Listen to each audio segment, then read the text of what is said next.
हेमंत सोरेन की MP MLA court में कुछ ही देर में पेशी होनी है।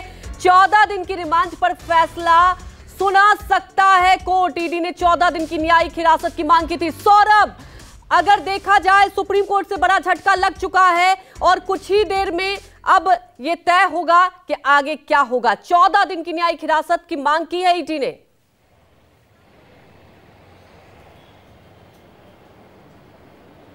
जी बिल्कुल, कल 2 घंटे तक सुनवाई हुई। पहले ईडी के जो वकील थे उन्होंने अपनी दलीलें दी और उसके बाद हेमंत सोरेन के तरफ से जो वकील थे उन्होंने अपनी दलीलें दी।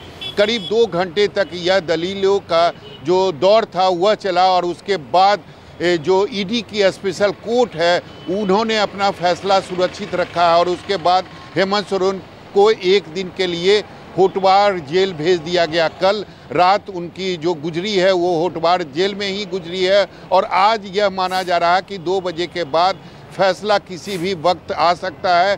फैसला इस बात को लेकर आएगा कि जो 14 दिनों का ईडी ने जो 14 दिनों की डिमांड की थी रिमांड के लिए, उसमें कितने दिनों का रिमांड उन्हें मिलता है, यानी हेमंत सोरेन कितने दिनों तक ईडी के रिमांड में होंगे। यह फैसला करीब 2 बजे के आसपास जो है ईडी की स्पेशल कोर्ट की तरफ से आ जाएगा। जी बिल्कुल सौरभ, होटवार जेल में बंद है और सबसे बड़ी बात यही है कि सौरभ अब आगे क्या, क्योंकि आप ये देखिए अभी जैसा कि हम लोग चर्चा भी कर रहे थे, एक एग्जाम्पल के तौर पर आपने देखा आम आदमी पार्टी के तमाम वरिष्ठ नेता, अगर आप देख सकते हैं कि कई बार अर्जी लगाई गई लेकिन कोई आप देखें कि फैसला सुरक्षित नहीं हुआ, तो क्या मुश्किलें बढ़ती हुई दिखाई दे रही है आगे अगर हम समझे सिनेरियो को हेमंत सोरेन के लिए?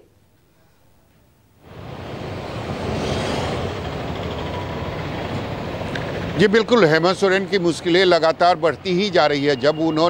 जब ईडी ने उनको अरेस्ट किया तो निश्चित तौर पर अब उनकी मुश्किलें बढ़ गई है, लेकिन पॉलिटिकल जो स्थिरता है वह निश्चित रूप से हेमंत सोरेन उसमें कामयाब हो गए। अपने सरकार को बचाने में वो कामयाब हो गए। जिस तरीके से उन्होंने रणनीति बनाई थी और अचानक हेलो जी सौरभ, आपकी आवाज आ रही है?